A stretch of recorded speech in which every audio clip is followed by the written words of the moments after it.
الحمد لله رب العالمين والصلاة والسلام على أشرف الأنبياء وإمام المرسلين نبينا محمد وعلى آله وصحبه ومن سن بسنته إلى يوم الدين أما بعد.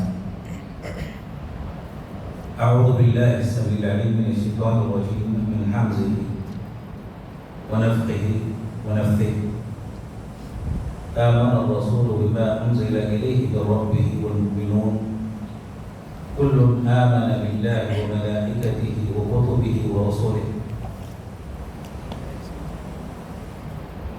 معزز علماء کرام، حاضرین مجلس، نوجوان ساتھیوں، اللہ تعالیٰ کا بے پایہ شکر و احسان ہے کہ اللہ تعالیٰ نے آپ کے ساتھ بیٹھنے اور کچھ دین کی باتیں سیکھنے اور سکھانے کی توفیق عطا فرمائی. اللہ سے دعا ہے کہ ہم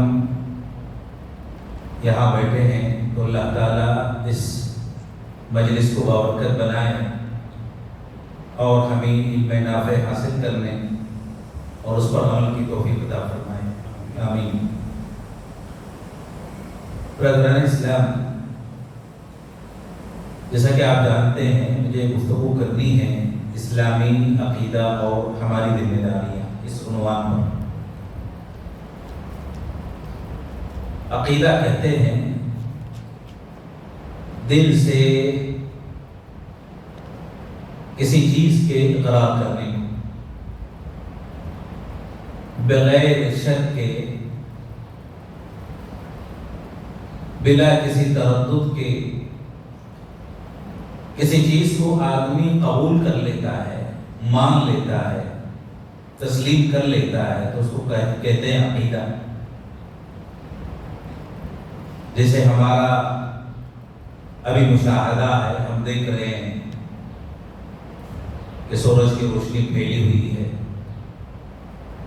اور دن نکل آیا ہے، تو سورج کی روشنی پھیلنے اور دن کے نکلنے میں کبھی کسی قسم کا کوئی تردد یا شک نہیں ہے. تو شریعت اسلامیہ نے غیبیات کے بارے میں جو خبر دی ہے اس کو بلا تردد، بلا کسی شک کے قبول کرنے کو عقیدہ کہا جاتا ہے.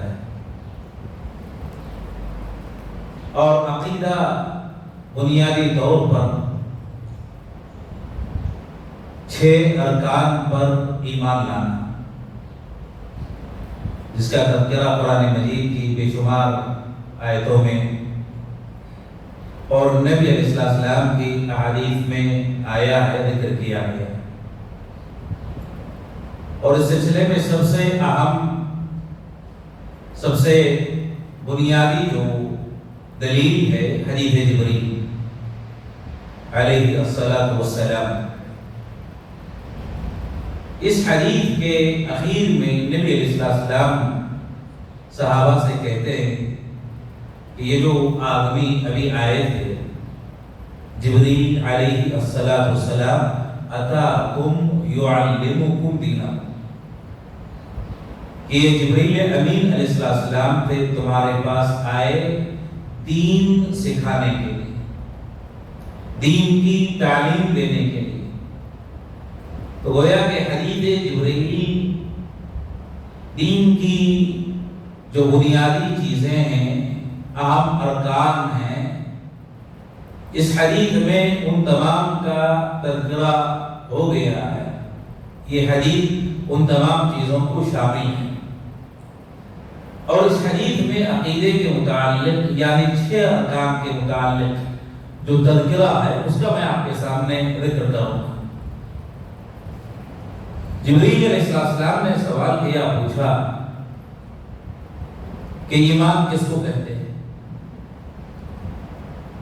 تو آپ صلی اللہ علیہ وسلم نے جواب دیا، کہا ان تؤمن باللہ وملائکتہ وکتبہ ورسلہ والیوم الآخر وبالقدر خیرہ وشرہ،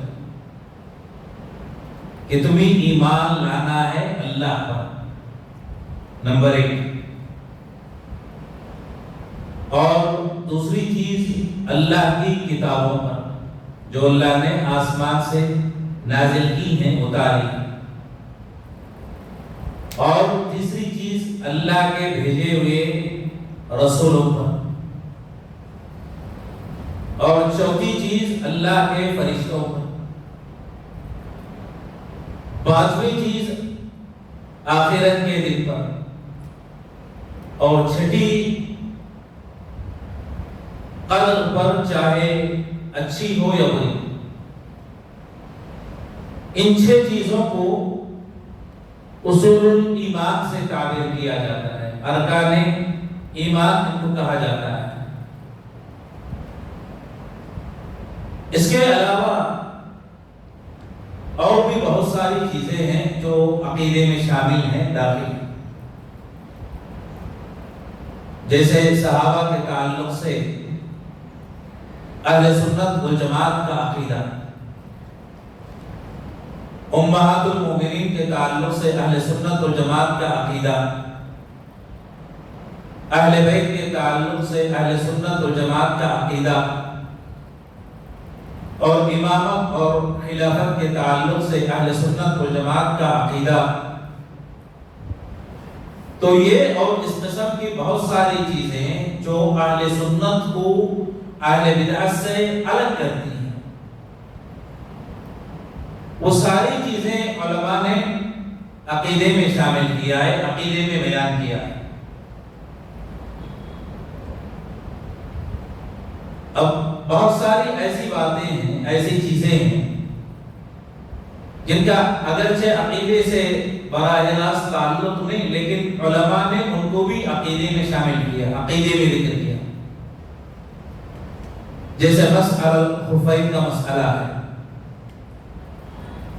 پیروں کو دھونے کا مسئلہ ہے، اس لیے کہ شیعہ سے اہل سنت والجماعت کو یہ مسئلہ الگ کرتا ہے، جدا کرتا ہے۔ تو ایسی بہت ساری چیزیں جو اہل سنت والجماعت کو دیگر بدعتیوں سے الگ کرتے ہوں، وہ ساری چیزیں عقیدے میں شامل ہوتی ہیں، عقیدے میں داخل ہوتی ہیں۔ عقیدہ اسلامیہ یہ مجمل سا تعارف ہے، 6 ارکان ایمان کو ماننا، تسلیم کرنا، اور اس کے بعد اس سے ہٹ کر جو چیزیں ہیں جیسے صحابہ کی تعظیم، ان کی توقیر، اور امہات المومنین کے تعلق سے ہمارا کیا عقیدہ ہونا چاہیے، اور اسی طریقے سے اہل بیت کے تعلق سے ہمارا کیا عقیدہ ہونا چاہیے، امامت اور خلافت کا جو مسئلہ ہے اس کے بارے میں ہمارا نقطہ نظر کیا ہونا چاہیے، ان سارے مباحث کو عقیدہ کہا جاتا ہے۔ تو یہ عقیدے کا مختصر سا تعارف ہے۔ اسلامی جو عقیدہ ہے اس کے ماننے والے کو اہل سنت والجماعت کہا جاتا ہے، اس لیے کہ سنت کا لفظ کہا جاتا ہے، بولا جاتا ہے اس آدمی کے لیے جو آدمی صحابہ، تابعین، تبع تابعین کا جو منہج تھا، جو عقیدہ تھا، اس کو اپنانے والا، اس کو اختیار کرنے والا، تو اسی لیے اس کو کہا جاتا ہے اہل السنہ، یہ سنت کی پیروی کرنے والا، سنت پر چلنے والا۔ والجماعہ، اہل سنت والجماعہ، جماعت اس لیے کہ یہ اصل پر باقی ہے، اسلام کی جو اصل ہے، اسلام کی جو بنیاد ہے، اس کو یہ ماننے والا ہے، اس کو یہ تسلیم کرنے والا ہے، اور اس سے ہٹ کر کوئی آدمی اپنا الگ عقیدہ بناتا ہے، الگ نظریہ قائم کرتا ہے، تو گویا کہ وہ ہٹ گیا ہے جماعت سے، اگرچہ کہ اس کے ماننے والا ایک کیوں نہ ہو، تب بھی وہ جماعت کے حکم میں۔ اسی لیے عبداللہ بن مسعود رضی اللہ تعالیٰ عنہ کا وہ جو قول ہے، الجماع ما وافق الحق وإن كنت وحدك، کہ جماعت وہ ہے جس میں آدمی حق کی موافقت کرے، حق کو اپنائے، سچائی کو اختیار کرے، اگرچہ کہ اس کے ماننے والا ایک کیوں نہ ہو، وہ جماعت ہے۔ اور اس سے الگ ہونے والے وہ جماعت سے جدا ہو رہے ہیں، جماعت سے الگ ہو رہے ہیں۔ وہ جو حدیث ہے آپ نے سنی ہوگی کہ 70,000 بغیر حساب بغیر عذاب کے جنت میں داخل ہونے والے ہیں۔ اس حدیث میں نبی علیہ السلام نے اشارہ کیا کہ کل قیامت کے دن انبیاء اور ان کی امتیوں کو پیش کیا جائے گا، تو کسی نبی کے ساتھ ماننے والا اس کا ایک، کسی نبی کے ساتھ اس کے ماننے والے صرف 2 آدمی، اور کچھ انبیاء ایسے بھی ہیں کہ اکیلے نبی ہیں، ان کے ساتھ ان کے ماننے والا کوئی اکیلے نبی۔ تو آپ اس حدیث سے یہ استدلال کر سکتے ہیں کہ نبی جماعت ہے جو اکیلے ہیں، اور ان کی مخالفت کرنے والے وہ گمراہ ہیں، بدعتی ہیں۔ اور جس نبی کے ساتھ ایک آدمی ہے، نبی اور وہ جماعت ہے، اور ان سے جدا ہونے والے، ان سے الگ ہونے والے وہ بدعتی ہیں۔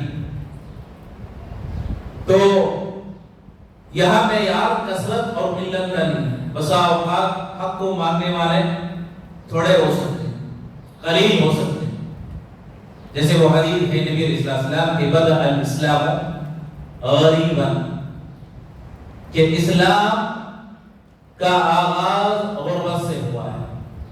بدأ الاسلام غریبا، اسلام کا آغاز کس سے ہوا ہے؟ غربت سے۔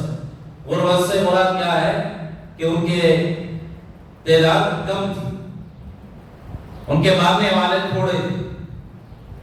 وَسَيَعُودُ كَمَا بَدَأَ، اور آخری زمانے میں جیسے ابتدا میں ان کی تعداد کم تھی، ویسے ہی آخری زمانے میں ان کے ماننے والے کیا ہوں گے؟ تھوڑے ہوں گے، قلیل ہوں گے۔ بدأ الاسلام غریبا وسيعود كما بدأ۔ اس کے بعد آپ نے کہا فطوبى للغرباء، فطوبى للغرباء، بشارت ہو، خوشخبری ہو کس کے لیے؟ غریبوں کے لیے۔ اور غریب کون ہے؟ اہل حق، جماعت کو اپنانے والے، جماعت کو اختیار کرنے والے۔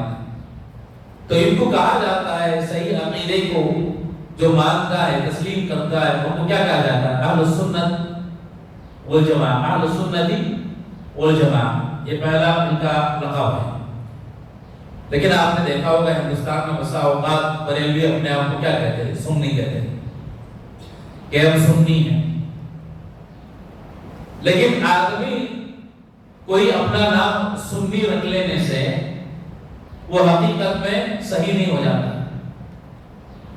حق پر نہیں ہو جاتا، جب تک کہ نبی علیہ السلام، صحابہ، تابعین کا منہج اپنے لیے اختیار نہ کرے۔ صرف نام رکھ لیا اپنا، جیسے کوئی آدمی کلمہ نہیں پڑھا ہے، لا الہ الا اللہ محمد رسول اللہ کا اقرار نہیں کیا، لیکن اپنا نام مسلمانوں کا رکھ لیا، تو کیا محض نام رکھنے سے وہ آدمی مسلمان ہو جائے؟ آپ دیکھیں گے کہ بہت سارے کرسچن ہیں، ان کے نام مسلمانوں سے ملتے جلتے ہیں۔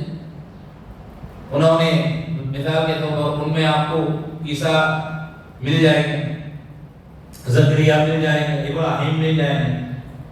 تو یہ جو نام ہے مسلمانوں کے جیسے ہیں۔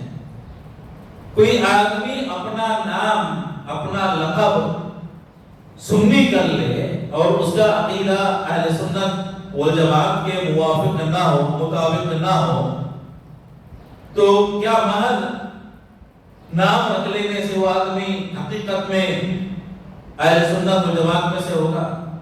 نہیں، جب تک کہ اللہ کے نبی علیہ السلام کے بتائے ہوئے طریقے اور راستے پر نہ چلے۔ اور جو القاب ہیں اہل سنت کے وہ بہت سارے ہیں، جیسے میں نے بتایا، ایک تو اہل سنت والجماعت، اور ایک اور لقب ہے الطائفۃ المنصورہ، الطائفہ المنصورہ کہ کامیاب ہونے والی جماعت، دنیا میں غالب ہونے والی جماعت۔ اللہ کے نبی علیہ السلام نے فرمایا کہ قیامت تک ایک جماعت حق پر قائم رہے گی، اور اسی کو کہا جاتا ہے کہ الطائفہ المنصورہ، کہ نصرت اللہ تعالیٰ کی حاصل کرنے والی جماعت، جس کو اللہ کی نصرت حاصل ہوئی ہو، جس کے پاس اللہ کی مدد آئی ہو، اس کو کیا کہتے ہیں؟ الطائفۃ المنصورہ۔ ایک اور لقب ہے الفرقۃ الناجیہ، نجات پانے والا فرقہ، الفرقۃ الناجیہ، نجات پانے والا فرقہ۔ وہ حدیث آپ نے سنی ہوگی، نبی علیہ السلام نے کہا کہ میری امت میں 73 فرقے بنیں گے۔ کتنے فرقے؟ 73۔ ایک فرقہ نجات پانے والا اور باقی سارے فرقے ہلاک ہونے والے، تباہ اور برباد ہونے والے۔ تو جو فرقہ ناجیہ ہے وہ کون سا؟ اللہ کے نبی علیہ السلام کے طریقے اور صحابہ کے طریقے کو مضبوط پکڑنے والا، اس پر قائم رہنے والا۔ اور اسی طریقے سے ان کو کہا جاتا ہے اہل الحدیث، اہل الحدیث یعنی کتاب اور سنت کو ماننے والے۔ حدیث قرآن کو بھی کہتے ہیں اور حدیث نبی علیہ السلام کی سنت کو بھی کہتے ہیں۔ تو قرآن اور حدیث کو ماننے والوں کو کہا جاتا ہے اہل الحدیث۔ اور فرقہ جو ناجیہ ہے، اس حدیث کی علماء نے تفسیر کی۔ کسی نے امام احمد بن حنبل سے پوچھا، سوال کیا کہ یہ جو کامیاب ہونے والا فرقہ ہے قیامت کے دن وہ کون سا ہے؟ تو امام احمد نے کہا کہ اگر یہ اہل حدیث نہ ہو تو مجھے نہیں لگتا کہ اس سے کوئی اور فرقہ مراد ہوگا، اس سے مراد اہل حدیث ہے۔ امام ترمذی نے بھی یہی بات کہی، امام بخاری نے بھی یہی بات کہی، امام حاکم نے اور دیگر ائمہ نے اس سے مراد کہا کہ اہل الحدیث ہے۔ اہل الحدیث کون؟ جو کتاب اور سنت کو ماننے والے، اس کو تسلیم کرنے والے۔ تو ان کے صحیح عقیدے کو جو اختیار کرتا ہے، مانتا ہے، تسلیم کرتا ہے، اس کے بہت سارے نام ہیں۔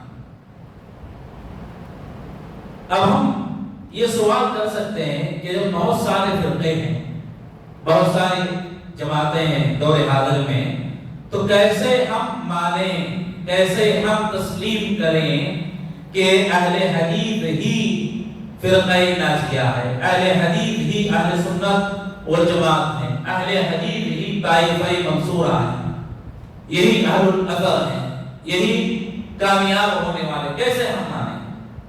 اس کے لیے دلیل چاہیے۔ کوئی آدمی دعویٰ کر لے تو اپنے دعوے کے لیے ضروری ہے کہ دلیل پیش کرے۔ اگر ہم دلیل تلاش کریں گے، دلیل ڈھونڈیں گے، تو کچھ خصائص ہیں، کچھ نشانیاں ہیں جن کی بنیاد پر ہم فیصلہ کر سکتے ہیں، مان سکتے ہیں کہ دنیا میں جتنی جماعتیں ہیں، ساری جماعتوں میں کامیاب ہونے والے، حق پر قائم رہنے والے کون؟ اہل الحدیث۔ کیا خصوصیتیں ہیں، کیا علامتیں ہیں؟ سب سے پہلی جو علامت ہے، آپ دیکھیں گے کہ ان کا جو انتساب ہے، ان کے جو نام ہیں، ان کے نام کسی شخصیت کی طرف نہیں، کسی شہر کی طرف نہیں ہے، کسی قبیلے یا خاندان کی طرف نام ان کے نہیں ہے۔ ان کے نسبت یا تو قرآن کی طرف ہے، یا تو حدیث کی طرف ہے، یا تو رسول اللہ صلی اللہ علیہ وسلم کی طرف ہے، یا صحابہ کے طریقہ جو تھا اس کی طرف۔ آپ نہیں دیکھیں گے کہ اہل حدیث نے کبھی اپنی نسبت جو ہے شہر کی طرف کی ہو، یا کسی شخصیت کی طرف کی ہو، یا کسی خاندان یا قبیلے کی طرف اپنی نسبت کی ہو۔ یہ سب سے بڑی نشانی ہے، سب سے بڑی علامت کہ ان کی جو نسبت ہے، ان کا جو انتساب ہے، ان کے جو نام ہیں، یا تو قرآن کی طرف، یا تو حدیث کی طرف، یا تو نبی علیہ السلام کی طرف یا تو صحابہ کا جو منہج تھا، جو طریقہ تھا، اس کی طرف یہ اپنا انتساب کرتے ہیں، برخلاف دوسر فرقوں کے دوسرے جماعتوں۔ ان کی نسبت آپ دیکھیں گے یا تو کسی شہر کی طرف ہوگی، یا تو کسی شخصیت کی طرف ہوگی، یا تو کسی خاندان یا قبیلے کی طرف ہوگی۔ اگر اس شخصیت کو ہٹا دیا جائے تو یہ جماعت خود بخود ختم ہو جائے گی۔ اس شہر کو طرف ان کا انتساب ختم ہو جائے تو اس کا وجود خطرے میں پڑ جائے گا، اس کے پاس کچھ وقت بچے گا نہیں۔ تو یہ سب سے پہلی نشانی، پہلی علامت کیا ہے کہ اہل حدیث کی نسبت کس کی طرف ہے؟ یا تو قرآن کی طرف، یا تو حدیث کی طرف، یا تو نبی علیہ السلام کی طرف، یا تو صحابہ کے منہج کی طرف۔ یہ پہلی علامت، پہلی نشانی۔ اور دوسری جو نشانی ہے، احکام جو لیتے ہیں، جس کی مسلمانوں کو روزمرہ کی زندگی میں جو اعمال پیش آتے ہیں، جن اعمال کی ان کو ضرورت ہے، وہ کہاں سے لیتے ہیں؟ جیسے نماز ہے، وضو کا طریقہ ہے، روزہ ہے، زکوٰۃ ہے، یہ ساری چیزیں کہاں سے وہ حاصل کرتے ہیں؟ جس کو کہتے ہیں عربی زبان میں مصدر التلقی، کہ عقیدہ کہاں سے لیا جائے گا اور جو احکام ہے وہ کہاں سے لیے جائیں گے۔ تو اہل حدیث کے برحق ہونے کی علامت اور نشانی یہ ہے کہ یہ اپنے احکامات کہاں سے لیتے ہیں؟ کتاب اور سنت، اس کے علاوہ کوئی اور مصدر نہیں ہے۔ یا تو اللہ کی کتاب ہے، یا تو نبی علیہ السلام کی سنت ہے، یہ دو اصل بنیادی چیزیں، اور اس کے ساتھ اجماع ہے اور قیاس صحیح۔ یہ چار دلیلیں ہیں، کتاب، سنت، اجماع اور قیاس صحیح۔ اس کے علاوہ کسی اور چیز سے احکامات نہیں لیتے، عقیدہ کہیں اور سے وہ قبول نہیں کرتے۔ یہ نشانی ہے۔ اللہ کے نبی علیہ السلام نے فرمایا لن تضلوا ما تمسكتم به، کہ تم کبھی گمراہ نہیں ہو سکتے اگر تم دو چیزوں کو مضبوطی سے تھام لو۔ کیا ہے دو چیزیں؟ قرآن اور حدیث۔ قرآن کو اور حدیث کو اگر آپ مضبوطی سے تھام لیتے ہیں، پکڑ لیتے ہیں، تو تم کبھی گمراہ نہیں۔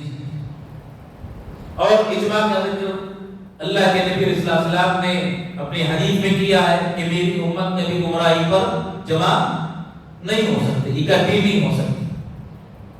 اور قیاس کا ذکر بھی احادیث میں آیا ہے کہ جو مسئلہ موجود نہ ہو نبی علیہ السلام کے زمانے میں، بعد میں وہ مسئلہ پیش آیا تو اس مسئلے کا حکم معلوم کرنے کے لیے اس جیسے جو مسائل نبی علیہ السلام کی زندگی میں پیش آئے اس سے حکم لینا، اس سے احکامات مستنبط کرنا۔ تو چاروں کے لیے دلیل قرآن اور حدیث سے پائی جاتی ہے۔ تو یہ چار چیزوں کو بنیاد بنا کر اہل سنت والجماعت اپنا عقیدہ اور اپنے احکامات کی بنیاد ہے۔ کتاب، سنت، اجماع اور قیاس۔ باتیں سمجھ میں آنی چاہیے۔ برخلاف دیگر جماعتوں میں اب دیکھیں گے کہ دیگر جماعتوں میں احکامات کہاں سے لیے جاتے ہیں؟ ان کی بنیاد کتاب اور سنت پر نہیں۔ کوئی ائمہ کے اقوال کو بنیاد بناتا ہے، کوئی عقل کو بنیاد بناتا ہے کہ عقل میں جو چیز میرے آتی ہے میں اس کو لے لوں گا، عقل سے اگر کوئی چیز سمجھ میں نہ آئے تو اس کا انکار کر دوں گا۔ کوئی آدمی ذوق کو بنیاد بناتا ہے، ذوق صوفیہ کے پاس پایا جاتا ہے کہ میری دل میں کوئی چیز آتی ہے، میرے خاطر میں کوئی فکر پیدا ہوتی ہے، وہ میرے لیے بنیاد ہے۔ تو الگ الگ باتیں الگ الگ طریقے پر چلتی ہیں، اور کچھ لوگوں کے پاس بزرگوں کے اقوال حجت ہے، دلیل ہے۔ تو یہ دوسری نشانی ہے کیا معلوم کرنے کے لیے قوم حق پر ہے اور قوم باطل پر ہے. پہلی نشانی میں نے بیان کی. پہلی نشانی کیا بیان کی ہے؟ پہلی علامت اہل حدیث کے برحق ہونے کے لیے ان کی جو نسبت ہے کس کی طرف؟ قرآن سنت اللہ کے نبی صلی اللہ علیہ وسلم کی طرف یا صحابہ کے منہج کی طرف ہوگی. اور دوسری جو علامت ہے، دوسری نشانی کیا ہے کہ وہ احکامات اور اپنا عقیدہ کہاں سے لیتے ہیں؟ قرآن، حدیث، اجماع اور قیاس صحیح، چار چیزوں سے اپنے احکامات کو لیتے ہیں. یہ دوسری نشانی اہل حدیث کے برحق ہونے کی. تیسری جو علامت ہے، تیسری جو نشانی ہے، قرآن اور حدیث ہر فرقہ کہتا ہے کہ ہم مانتے ہیں. کوئی فرقہ آج ایسے نہیں جو یہ کہے کہ ہم قرآن و حدیث کو نہیں مانتے. جتنے فرقے ہیں ہر فرقے سے بات کر لیں، گفتگو کر لیں تو ہر آدمی کہے گا، کیا کہے گا کہ ہم بھی مانتے ہیں قرآن کو، ہم بھی مانتے ہیں کس کو؟ حدیث کو. تو قرآن اور حدیث کو سب مانتے ہیں، سب تسلیم کرتے ہیں، تو ہم کیسے معلوم کریں گے کہ وہ باطل پہ ہیں اور اہل الحدیث حق پہ ہیں؟ صحیح عقیدہ ان کا پایا جاتا ہے. فرق کرنا ہے کہا کہ قرآن اور حدیث کو اہل الحدیث ویسے سمجھتے ہیں جیسے صحابہ سمجھتے تھے، برخلاف دیگر فرقوں کے کہ قرآن اور حدیث کو سمجھنے کے لیے وہ اقوال صحابہ کی طرف رجوع نہیں کرتے. ان کی عقل میں جیسے آیا ویسے سمجھتے، جیسے صحابہ سمجھتے تھے ویسے نہیں، اپنی عقل اپنے دماغ سے سمجھنے کی کوشش کرتے ہیں. بہت ساری مثالیں آپ دیکھ سکتے ہیں. جیسے مثال کے طور پر اہل سنت و جماعت کا عقیدہ ہے کہ اللہ تعالیٰ عرش پر مستوی ہے. اللہ تعالیٰ عرش پر مستوی ہے. ہمارا ایمان ہے، عقیدہ ہے. کہاں؟ آسمانوں میں. کسی مسلمان سے آپ پوچھ رہے کہ اللہ کہاں ہے، کیا کہیں؟ اللہ عرش پر ہے.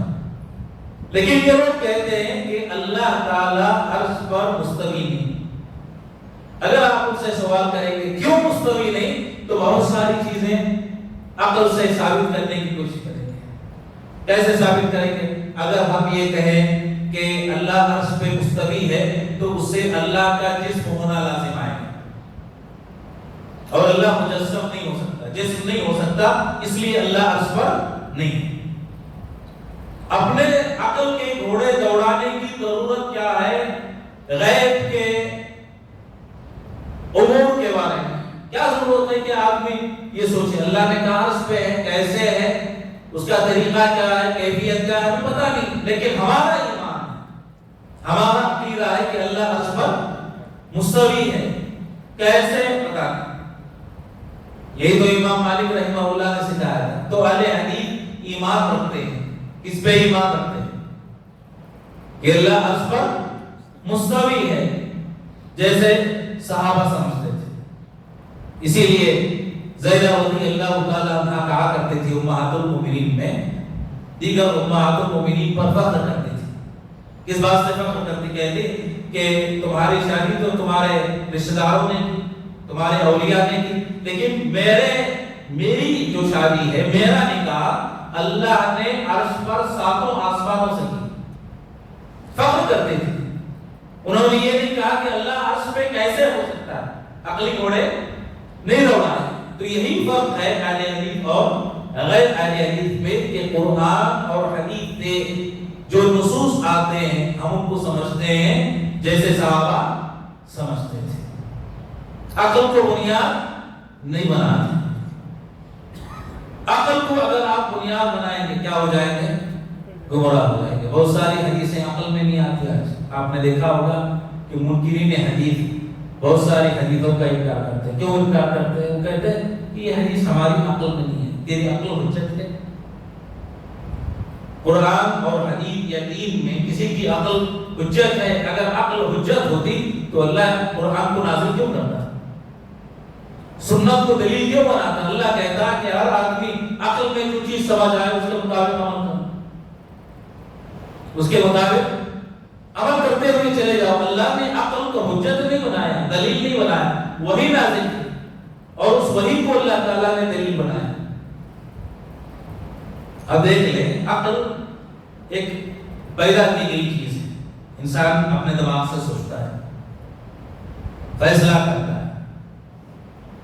کیسے؟ جیسے آنکھ کی روشنی، آدمی اپنی آنکھوں کا استعمال کرتا ہے تو آنکھوں سے روشنی اگر ہے تو دیکھتا ہے۔ کب دیکھتا ہے؟ جب باہر اجالا ہو۔ اگر مثال کے طور پر سورج نہ ہو، لائٹس بند کر دیے جائیں، آدمی کو کہا جائے کہ اندھیرے میں تم دیکھو، تو کیا اندھیرے میں وہ دیکھ سکتا ہے؟ دیکھ نہیں سکتا۔ تو جیسے آنکھ بغیر روشنی کے نہیں دیکھ سکتی، ویسے ہی عقل بغیر وحی کے راہ راست پر نہیں آ سکتی۔ آنکھ کو دیکھنے کے لیے کس کی ضرورت ہے؟ روشنی کی ضرورت ہے۔ عقل کو صحیح راستے پر چلنے کے لیے کس کی ضرورت ہے؟ وحی کی ضرورت ہے، قرآن اور حدیث۔ قرآن اور حدیث یہ روشنی ہے، اس کے بغیر آدمی اپنی عقل کا صحیح استعمال نہیں کر سکتا ہے۔ بس اوقات عقل انسان کو گمراہی کی طرف لے جانے والی ہوتی ہے، لیکن قرآن اور حدیث آ جاتی ہے تو کہتے ہیں کہ ہم اپنی عقلوں کو چھوڑ دیں گے، قرآن اور حدیث کو مان لیں گے، کیونکہ ہماری عقل غلط ہو سکتی ہے، قرآن اور حدیث کے نصوص غلط نہیں ہو سکتے۔ تو یہ فرق ہے اہل حدیث اور غیر اہل حدیث میں کہ قرآن اور حدیث کو سمجھنے کے لیے اہل حدیث کس کا استعمال کرتے ہیں؟ فہم صحابہ کا استعمال کرتے ہیں۔ جیسے صحابہ سمجھے تھے اور جیسے اللہ اور اس کے رسول سمجھانا چاہتے تھے، ویسے ہی دین کو سمجھتے ہیں۔ یہ نہیں کہ اپنے دل میں جو خواہشات پیدا ہوتے ہیں، خواہشات کے مطابق اپنے قرآن اور حدیث کو سمجھنے کی کوشش کرے، ایسا نہیں ہو سکتا ہے۔ یہ علامت ہے تیسری اہل حدیث اور غیر اہل حدیث میں، یعنی حق اور باطل میں کیا کرنے کے لیے؟ فرق کرنے کے لیے، کون صحیح عقیدے پر ہے اور کون غلط عقیدے پر ہے۔ چوتھی چیز، چوتھی علامت، اہل حدیث برحق ہیں اور دیگر لوگ حق سے ہٹے ہوئے ہیں۔ آپ دیکھیں کہ اہل حدیث میں کسی بھی بات میں، خاص طور پر عقیدے میں کوئی اختلاف نہیں۔ عقیدے کے جتنے مسائل ہیں اس میں کوئی اختلاف نہیں۔ کس میں؟ اہل حدیث۔ ان کا عقیدہ ایک، چاہے اہل حدیث ہندوستان میں ہو، چاہے بنگلہ دیش میں ہو، سعودی میں ہو، مصر میں ہو، امریکہ میں ہو، برٹن میں ہو، جہاں آپ جائیں اس کا عقیدہ ایک ملے گا، برخلاف دیگر جماعتوں کے۔ ہر شہر میں الگ رسم، الگ رواج، الگ عقیدہ، توحید کی تعلیم الگ، شرک جو وہ انجام دیتے ہیں اس کو شرک سے نکالنے کے لیے ہر ایک کی تعویلات الگ الگ۔ یہ جو اختلاف ہے ان کے مابین، یہ دلیل ہے کہ وہ حق سے ہٹے ہوئے ہیں، اور اہل حدیث کا جو اتفاق ہے صحیح عقیدے پر ان کا جو جمع ہونا ہے، یہ دلیل ہے کہ وہ برحق ہے۔ اللہ تعالیٰ نے اسی کی طرف قرآن میں اشارہ کیا، وَلَوْ كَانَ مِنْ عِنْدِ غَيْرِ اللَّهِ لَوَجَدُوا فِيهِ اخْتِلَافًا كَثِيرًا، کہ اگر یہ قرآن اللہ کے علاوہ کسی اور کی طرف سے ہوتا تو بہت زیادہ اختلاف تم دیکھتے، لیکن قرآن میں کوئی اختلاف نہیں۔ کیوں نہیں ہے؟ کیونکہ یہ اللہ کی طرف سے۔ امام ابو المظفر سمعانی رحمہ اللہ کہتے تھے، بڑے امام، عقیدے کی بات سمجھاتے ہوئے اور اہل حدیث برحق ہیں اس کو بتاتے ہوئے، اس کو واضح کرتے ہوئے انہوں نے کہا کہ اگر تم دیکھنا چاہتے ہو کہ اہل حدیث حق پر ہیں تو ایسے کرو کہ صحابہ کے زمانے سے آج تک اہل حدیث کی جو کتابیں لکھی گئی ہیں اس کو اکٹھا کرو۔ کب سے کب تک؟ صحابہ کے زمانے سے لے کر آج تک، مختلف شہروں میں، صرف ایک شہر میں نہیں بلکہ مختلف شہروں، دنیا کے کسی بھی کونے میں، مختلف زبانیں جاننے والوں کے علماء کی، علماء مختلف، شہر مختلف، زمانہ مختلف، ساری کتابوں کو اگر ان کی لکھی گئی عقیدے میں کتابوں کو جمع کر لو، اکٹھی کر لو، تو تم کو ایسے نظر آئے گا جیسے کوئی ایک آدمی ان کتابوں کو لکھا ہے. لکھنے والے الگ الگ نہیں بلکہ ایک آدمی نے ان کتابوں کو لکھا ہے. ایسے تمہیں محسوس ہوگا. اتنی باریکیاں ہونے کے باوجود اتنا اتفاق ان میں نظر آئے گا. حالانکہ کتابیں مختلف زبانوں میں لکھی گئی ہیں. کوئی دوسری صدی میں, کوئی تیسری صدی, کوئی چوتھی صدی آج تک, اور الگ الگ جگہوں پر الگ الگ زبانوں میں الگ الگ علماء کے ذریعے یہ ساری لکھی ہوئی کتابیں ہیں. ان کا طریقہ ایک ہے, یہ دلیل ہے اس بات کے لیے کہ یہ کیا ہے, حق پر ہے. اور وہ کہتے ہیں کہ حق کے لیے اس سے واضح دلیل کوئی اور مل سکتی ہے, اس سے بہتر دلیل تمہیں کوئی حاصل ہو سکتی ہے. برخلاف دیگر جماعتوں کے, آپ ان کی کتابوں کو اکٹھا کر لیں, ایک ہی جماعت کی علماء کی لکھی گئی کتاب ہے. آپ دیکھیں گے کہ ایک عالم کچھ کہتا ہے, ان کا دوسرا عالم کچھ کہتا ہے, تیسرا عالم کچھ کہتا ہے. یہ دلیل ہے کہ وہ کس پر ہے, باطل پر ہے, غلط عقیدے پر ہے, غلط منہج پر ہے. بلکہ آپ نے دیکھا ہوگا کہ بسا اوقات جو شرک ان کے پاس ہوتا ہے, مزاروں پر جو عرس وغیرہ, طبلہ یا چادر, ہر ایک کا طریقہ الگ ہے, طریقہ الگ ہے. یہ دلیل ہے اس بات کے لیے کہ ان کا یہ جو طریقہ ہے یہ غلط ہے. قبر بنانے کا طریقہ الگ, چادریں چڑھانے کا طریقہ الگ, پھول پیش کرنے کا طریقہ الگ, اور ہر قبر کے پاس الگ الگ رسم و رواج جو دوسرے شہر سے نہیں ملتے ہیں, جدا ہے. یہ دلیل ہے اس بات کے لیے کہ وہ جو شرک ہے, وہ جو کفر ہے, وہ غلط ہے, حق نہیں ہو سکتا, وہ چیز صحیح نہیں ہو سکتی. یہ علامت ہے فرق کرنے کے لیے اہل حدیث حق پر ہے اور دیگر جماعتیں باطل پر ہیں. اسی طریقے سے اس جماعت کے عقیدے میں برحق ہونے کے لیے ایک اور دلیل ہے, ایک اور طریقہ ہے. وہ کیا ہے کہ اہل حدیث کی جو تعلیمات ہیں وہ واضح ہیں سب لوگوں کے لیے. اس میں کوئی چیز چھپانے والی نہیں. کتاب و سنت کی جتنی تعلیمات سب کے لیے, ایسے نہیں کہ کوئی چیز ہم چھپا لیں, کسی چیز کو پوشیدہ رکھیں اور دیگر لوگوں کے سامنے اس کو واضح نہ کریں. برخلاف دیگر جماعتوں کے, ان کے پاس جو کام ہوتا ہے خفیہ ہوتا ہے, سرًا ہوتا ہے. اہل حدیث کا جو کام ہوتا ہے وہ سب کے سامنے, چاہے کافر ہو, مشرک ہو, یہودی, عیسائی ہو, وہ بھی آ کے ہماری کتابیں دیکھ سکتا ہے, ہماری تعلیمات کا جائزہ لے سکتا ہے. کسی کے لیے ہماری تعلیم ایسے نہیں کہ رات میں ہم جمع ہوتے ہیں اور کوئی الگ میٹنگ کر کے الگ جو ہے عقیدہ بناتے ہیں, الگ ہم کسی کو کوئی پیغام دیتے ہیں, ایسا ہمارے پاس نہیں. جتنی تعلیمات ہے وہ واضح ہے. بلکہ نبی صلی اللہ علیہ وسلم نے کہا لیلھا کنہارھا, اس کی راتیں بھی دن کے مانند ہیں, دن کی طرح روشن ہے, کوئی چیز پوشیدہ نہیں, چھپی ہوئی نہیں. آپ نے دیکھا ہوگا بہت ساری تحریکیں رات میں جمع ہوتے ہیں, رات میں میٹنگیں ہوتی ہیں. بسا اوقات ان میٹنگوں کا پتہ بھی نہیں چلتا, کس کو, ماں باپ کو نہیں ہوتا ہے کہ بچہ کہاں جا رہا ہے, کس کے ساتھ بیٹھ رہا ہے, اور کیا فلانی بولے, ماں باپ کو نہیں پتا ہوتا ہے. ماں باپ پوچھے تو بچہ بتاتا ہے, کیوں حرف لیا جاتا ہے بسا اوقات کہ دیکھو ماں باپ کو بتانا ہے. یہ جو چیزیں ہیں یہ گمراہی کی دلیل ہے, گمراہی کی علامت ہے. اسی لیے عمر بن عبد العزیز رحمہ اللہ فرمایا کرتے تھے اذا رأيت العامة, اذا رأيت الناس يتناجون فيما بينهم دون العامة فاعلم انهم على تأسيس ضلالة. تم اگر کچھ لوگوں کو دیکھو کہ وہ لوگ اکٹھے ہوئے ہیں, جمع ہوئے ہیں اور سرگوشی کرتے ہوئے خفیہ طریقے سے کوئی پلاننگ ہو, پوشیدہ طریقے سے کوئی چیز وہ انجام دے رہے ہیں اور لوگوں کو پتا نہیں کہ وہ کیا کر رہے ہیں, تو عمر بن عبد العزیز رحمہ اللہ فرماتے ہیں فاعلم, تم جان لو کہ وہ گمراہی کی بنیاد رکھ رہے ہیں. کس کی بنیاد؟ گمراہی. کیوں؟ ہمارے پاس جو تعلیمات ہیں یہ کوئی چیز چھپی ہوئی نہیں, کوئی چیز پوشیدہ نہیں, کوئی چیز خفیہ نہیں, یہ سب کے لیے ہے. واضح ہیں اس کی تعلیمات سے۔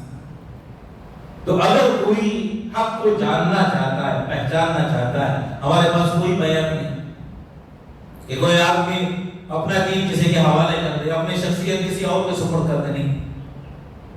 اور کوئی خفیہ پلاننگ ہمارے پاس نہیں ہے، خفیہ کوئی ٹریننگ ہمارے پاس نہیں ہے کہ کسی کے خلاف نکلے، کسی کو قتل کریں، کسی کو ماریں، کسی کا دعا کریں، ایسے ہمارے دین میں بالکل نہیں ہے۔ ہماری تعلیمات بالکل واضح ہیں، اس کی راتیں بھی دن کی روشنی کی مانند، روشن دن کے مانند، کوئی چیز چھپی ہوئی نہیں ہے۔ یہ علامت ہے، یہ نشانی ہے اس بات کے لیے کہ اہل حدیث کس پر ہے؟ برحق ہے، اور دیگر جو خفیہ جماعتیں ہیں وہ باطل پر ہیں۔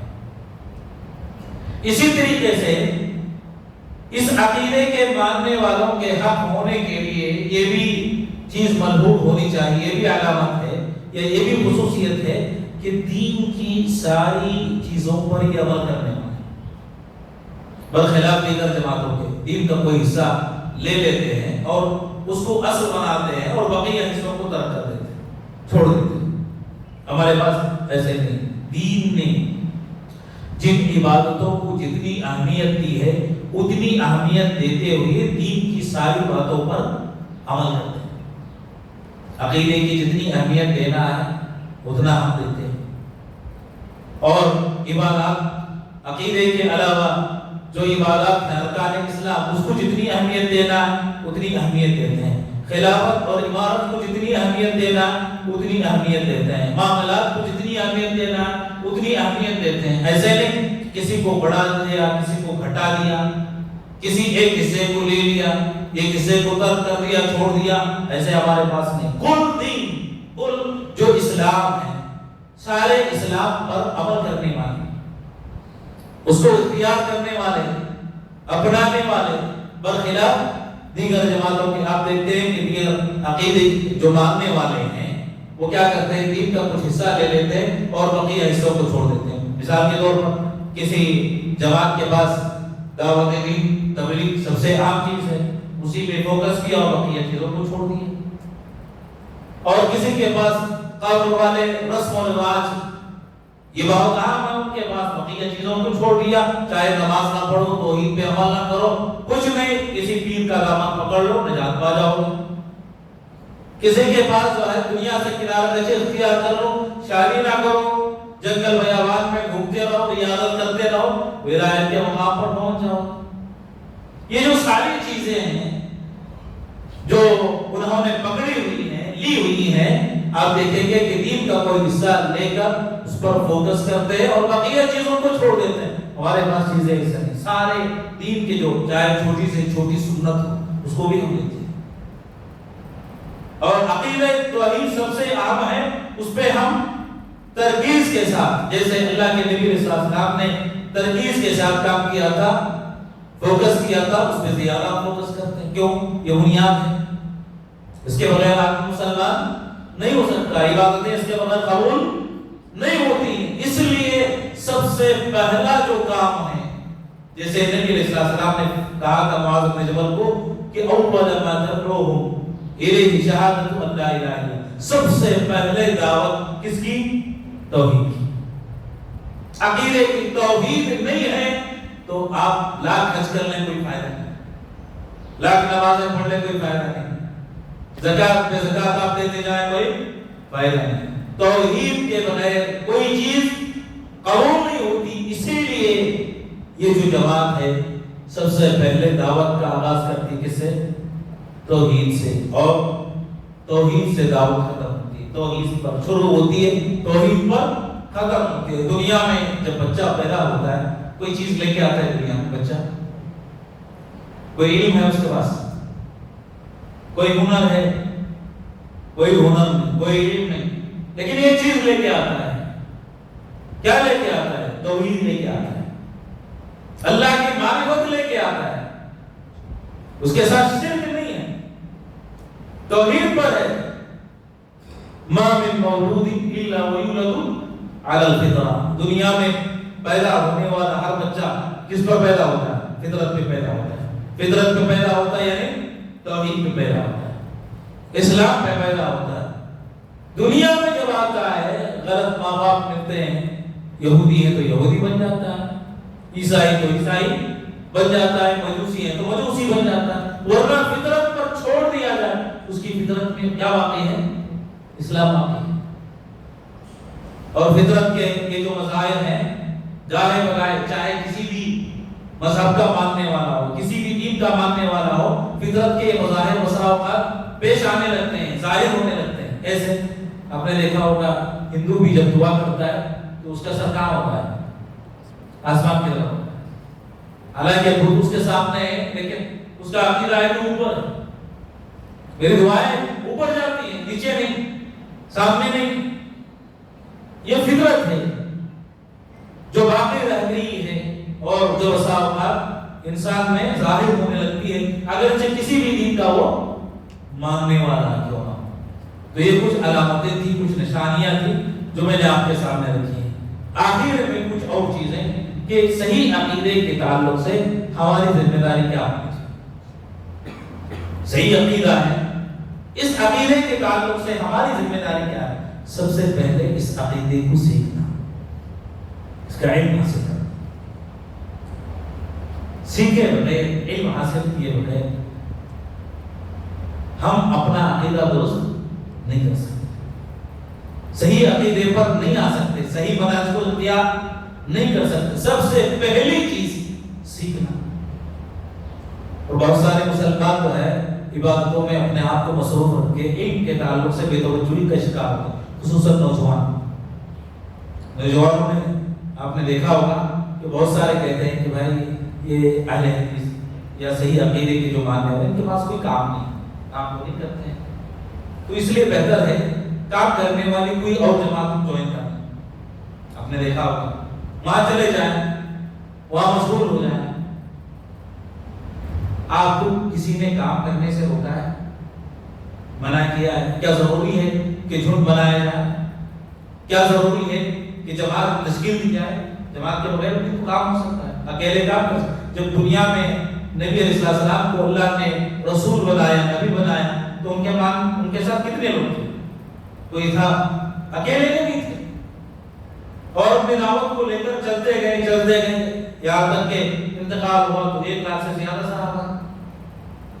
دعوت کا آغاز ایک سے ہوا، یہ نہیں کہ آپ جماعت کا ساتھ چاہیے، فلاں کا ساتھ چاہیے، ایسے نہیں ہوتا ہے۔ آپ کو اللہ نے جو صلاحیت دی، جو استطاعت دی ہے، جس میدان میں آپ کام کر سکتے ہیں آپ کام کیجیے، آگے بڑھیے۔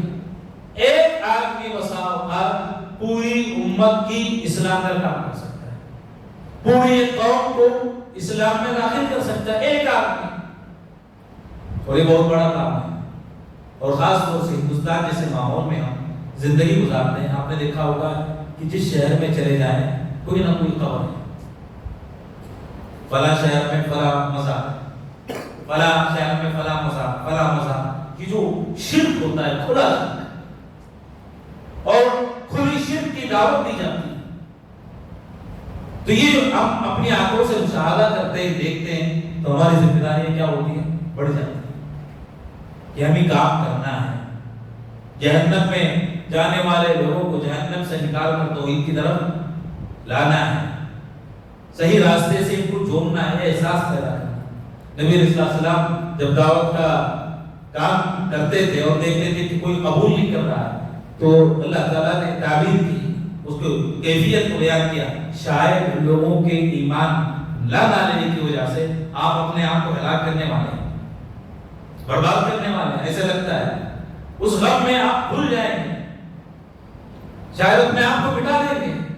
ایک پریشانی، ایک غمی، ایک فکر نبی علیہ السلام کو کہ لوگ جہنم کی طرف جا رہے ہیں، ان کو کیسے بچانا ہے۔ اور آپ نے مثال بھی دی، کہا کہ چراغ مثال کے طور پر جل رہا ہے اور پروانے چراغ کی آگ میں جانا چاہتے ہیں، کوئی ان کو بچانے کے لیے آیا ہے، کوئی آگ سے نکالنے کے لیے آیا ہے، میں تمہیں ویسے ہی آگ سے نکالنا چاہتا ہوں، تم جہنم کی طرف جا رہے ہو اور میں اس سے نکالنا چاہتا ہوں، اس سے نکال کر جنت کی طرف لانا چاہتا ہوں۔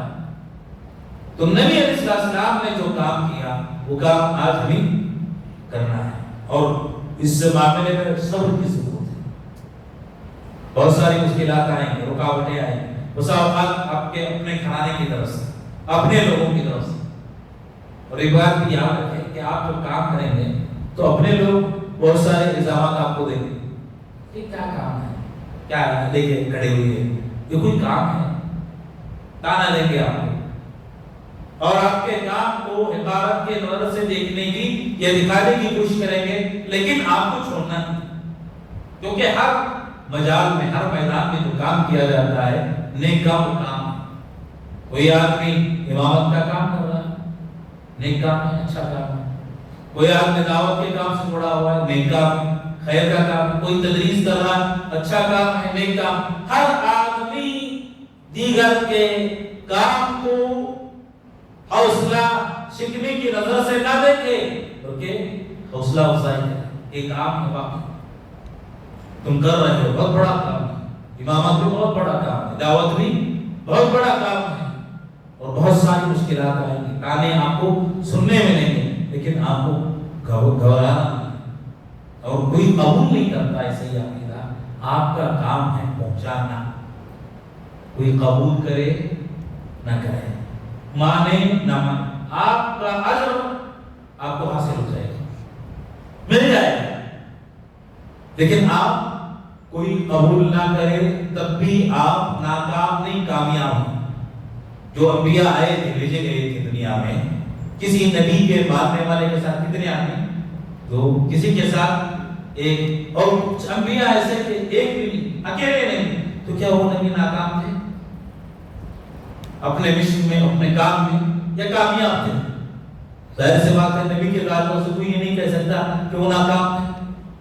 نبی اپنے مشن میں کامیاب ہیں، لیکن نہ ماننے والوں کی بدبختی تھی، ان کی ضلالت، ان کی گمراہی تھی۔ نبی کو ان کے کام کا اجر تو مل جائے گا، حاصل ہو جائے گا۔ تو اسی لیے ہم کو چاہیے کہ جو کام صحیح عقیدے کا پھیلانے کا ہمیں کرنا ہے، اس میں ہم کو آگے بڑھ جانا ہے، علم حاصل کرنا، اس کے مطابق عمل کرنا، اور اس کی طرف لوگوں کو دعوت دینا، بلانا، اور ساتھ میں جو مشکلات پیش آتی ہے اس پہ صبر سے کام لینا۔ اور سب سے اہم چیز کہ جو دعوت ہم پیش کرتے ہیں حسن اخلاق سے۔ پہلے ہی یہ عقیدہ کڑوا ہے، اپنا عقیدہ چھوڑ کر، ماں باپ کا طریقہ چھوڑ کر اس طرف آنا کوئی آسان بات نہیں، بہت مشکل ہے۔ تو اگر ہم اپنی زبان کو بھی کڑوی بنائیں گے تو اس کڑواہٹ کے ساتھ یہ کڑواہٹ مل کے کیا ہے، لوگوں کو گمراہ کر دے گی، دور کر دے گی۔ دو کڑواہٹوں کو جمع نہ کریں۔